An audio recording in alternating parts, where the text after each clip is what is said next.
इस दुनिया की एक कड़वी सच्चाई जिसे कोई मानना नहीं चाहता, और वो ये कि इस दुनिया में बेवकूफ हर जगह मौजूद हैं। वो आपके स्कूल में, आपके ऑफिस में, आपकी कॉलोनी में, आपके खानदान में, हत्ता कि आपके दोस्तों में भी हैं। और अगर आपने एहतियात ना की, अगर आपने खुद को महफूज रखना ना सीखा, तो उनका इंतशार आपका इंतशार बन जाएगा। हमारी जिंदगी के ज्यादातर मसाइल, परेशानियां, आपका स्ट्रेस, आपकी मायूसी आपकी अपनी जिंदगी से नहीं आती, बल्कि उन लोगों से आती है जो आपके आसपास होते हैं, जो आपकी तवानाई को चूस रहे होते हैं, आपके वक्त को बर्बाद कर रहे होते हैं, जो सोचते कम और बोलते ज्यादा है, जो कभी जिम्मेदारी तो नहीं लेते लेकिन क्रेडिट हमेशा लेना चाहते हैं। ऐसे लोग यकीनन आपके आसपास होंगे, आपके जहन में आ रहे होंगे। आप जानते हैं कि मैं किन की बात कर रहा हूं। तो आज हम बात करेंगे कि कैसे इन लोगों पर काबू पाना है। आपको इन्हें जीतने नहीं देना, कैसे इनको अपना सुकून बर्बाद नहीं करने देना, कैसे इन बेवकूफों से अपने आप को महफूज रखना है। गुस्से से नहीं, इंतकाम से नहीं, बल्कि एक और ज्यादा ताकतवर तरीके से।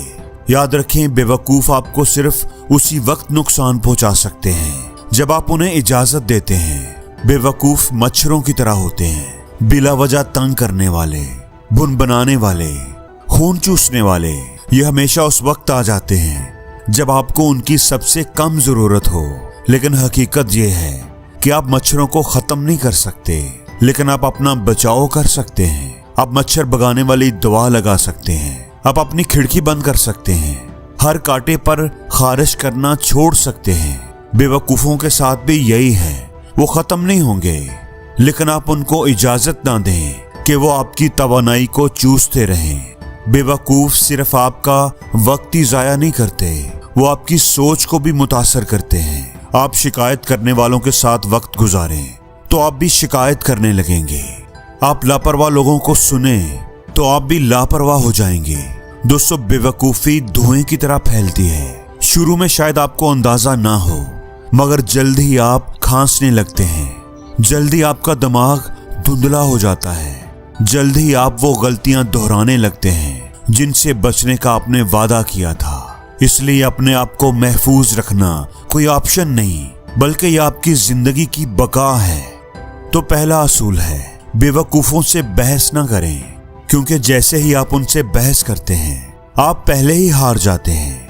वो आपको एक दलदल में घसीट लेते हैं, वो आपके अल्फाज को तोड़ मरोड़ देते हैं, वो गहराई से सोचने की बजाय ज्यादा जोर से चीखते हैं और आप उनका मुकाबला नहीं कर सकते।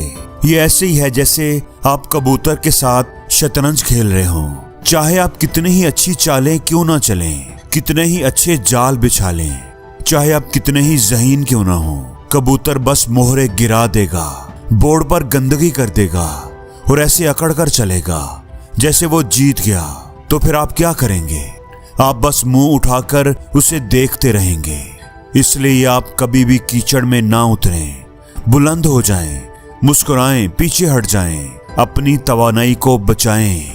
याद रखें, बेवकूफ तवज्जो से पलते हैं। उन्हें तवज्जो ना देंगे तो वो भूखे रहेंगे और खुद ही मर जाएंगे। दूसरा असूल, अपनी तवानाई को सोने की तरह महफूज रखें। आप अपने फोन की बैटरी का कितना ख्याल रखते हैं, अपने घर के यूपीएस की बैटरी का।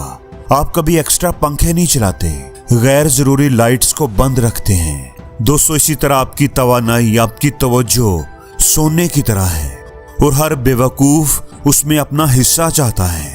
कुछ लोग आपको सुकून देते हैं और कुछ लोग आपके लिए मसाइल लेकर आते हैं। इसलिए इस बात पर तवज्जो रखें कि आप अपनी तवानाई किन लोगों पर खर्च कर रहे हैं।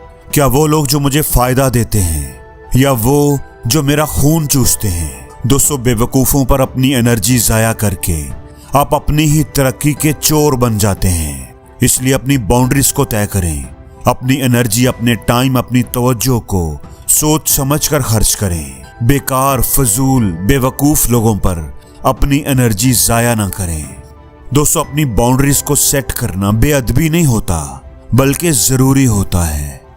तीसरा असूल, खतरे की निशानियां जल्द पहचाने। दोस्तों, ये बहुत ही अहम पॉइंट है। बेवकूफों को करीब आने से पहले पहचाने। एक बार अगर आपको अलामतें मालूम हो जाएं, तो ये मुश्किल नहीं होता। वो बोलते ज्यादा हैं और सुनते कम। वो हमेशा दूसरों को इल्जाम देते हैं, खुद कोई जिम्मेदारी नहीं लेते। उन्हें हल से ज्यादा ड्रामा पसंद होता है। वो एतमाद और तकब्बर को मिक्स कर देते हैं। अगर कोई ये निशानियां दिखाए तो फौरन अलर्ट हो जाएं। उन्हें नजरअंदाज ना करें। खुद को ये यकीन दिलाने की कोशिश ना करें कि वो बदल जाएंगे। जल्द से जल्द खुद को महफूज कर लें, क्योंकि जितना ज्यादा वक्त आप उन्हें देंगे, फिर उतना ही ज्यादा आपको उनसे बचाना मुश्किल हो जाएगा। वो आपने कहानी जरूर सुनी होगी कि एक दफा भेड़िए और गधे में ये बहस हो गई। अब गधा कहे कि घास का रंग नीला है, जबकि भेड़िया कहे कि सब्ज है। अब दोनों में बहस हो रही है। दोनों अपना मुकदमा लेकर शेर के पास जा पहुंचे। शेर ने सारी बात सुनने के बाद हुक्म दिया कि भेड़िए को कैद में डाल दो और इसको कोड़े लगाओ। अब भेड़िया बड़ा परेशान। उसने कहा, बादशाह सलामत, मैं तो सच्चाई पर हूँ, फिर आप मुझे क्यों सजा दे रहे हैं? आप जानते हैं कि मैं सच्चाई पर हूँ। तो शेर ने कहा कि तुम्हारा कसूर यह है कि तुम एक गधे के साथ बहस कर रहे हो, इसलिए तुम्हें सजा तो मिलनी चाहिए। असूल नंबर 4, उनके जाल में ना आए। बेवकूफ आपको जाल में फंसाना पसंद करते हैं। वो ऐसी बात करेंगे जो सिर्फ आपको भड़काने के लिए होगी। वो आपके बटन दबाते हैं ताकि आप फट पड़ें, क्योंकि आपका रद्द अमल उन्हें मजा देता है, उन्हें ताकतवर महसूस कराता है। वो एंजॉय करते हैं। दोस्तों याद रखें, अपना कंट्रोल हमेशा अपने हाथ में रखें। खामोशी गुस्से से ज्यादा ताकतवर है। चल देना चीखने चलाने से ज्यादा मजबूत है। जब आप पुरस्कून रहते हैं और उनके जाल में नहीं फंसते, तो आप अपनी ताकत को बचाते हैं। आप खुद पर कंट्रोल को मजबूत रखते हैं। और दोस्तों 5वां तरीका है, खुददारी को अपनी ढाल बनाएं। अपनी हदूद तय करें, अपनी इज्जत करें। दोस्तों ये बात सबसे अहम है, क्योंकि बेवकूफों से खुद को बचाने की जड़ खुददारी है। अपनी इज्जत करें, अपनी हदूद तय करें। अगर आप खुद का एहतराम नहीं करेंगे तो वो भी नहीं करेंगे। लेकिन जैसे ही आप अपने मयार को बुलंद करते हैं, जैसे ही आप कहते हैं नहीं मैं तुम्हें ऐसे सलूक की इजाजत नहीं दूंगा, तो सब कुछ बदल जाता है। आपकी खामोशी, आपकी हदूद आपकी ढाल बन जाती हैं और आपको बेवकूफों के हमलों से बचा लेती हैं। मैं आपको एक कहानी सुनाता हूँ, एक मिसाल देता हूँ। मेरा एक दोस्त था, अच्छा था, शरीफ आदमी था, लेकिन प्रॉब्लम यह थी कि वो कभी सुनता नहीं था।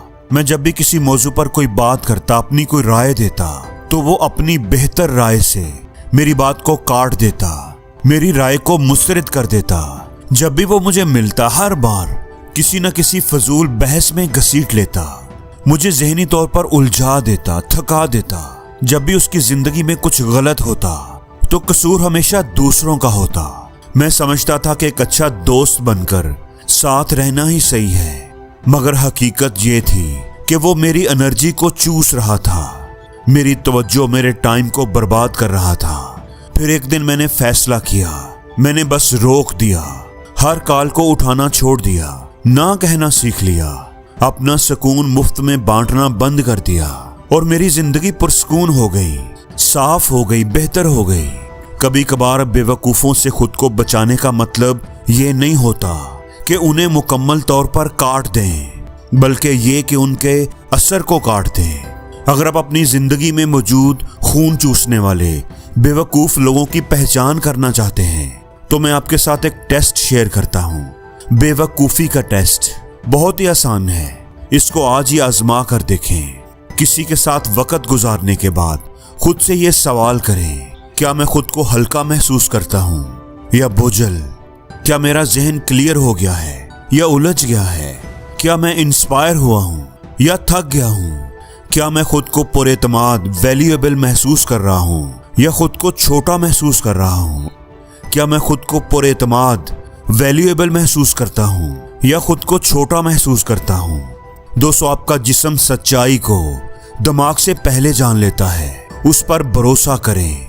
अब मैं आपसे एक ऐसी बात करने लगा हूँ जिसकी शायद आपको तवक्को नहीं होगी, और वो ये है कि कभी कभार बेवकूफ आप खुद होते हैं। जी हाँ, जरा सोचिए, हम सब कभी न कभी वो शख्स बने होते हैं जो ज्यादा शिकायत करता है, अच्छे मशवरे को नजरअंदाज करता है, जो सिर्फ अना की खातर बहस करता है, जो दूसरों को जाने अनजाने में थका देता है। लिहाजा खुद को परखें, सिर्फ अपना सुकून ना बचाएं, जो दूसरों को भी सुकून दे। दोस्तों, बेवकूफ़ों से बचाओ दीवारें खड़ी करने का नाम नहीं है, ये हिकमत बनाने का नाम है। ये जानने का नाम है कि कब पीछे हटना है, कहाँ अपनी तवानाई खर्च करनी है। दोस्तों, याद रखें, हर लड़ाई आपकी तलवार की हकदार नहीं होती। आप अपनी जिंदगी में बेवकूफ़ों से बचने के लिए कौन सा तरीका इख्तियार करते हैं, कमेंट्स में जरूर बताइएगा। और जिंदगी में हर रोज कुछ नया सीखो, नया सोचो, नया करो।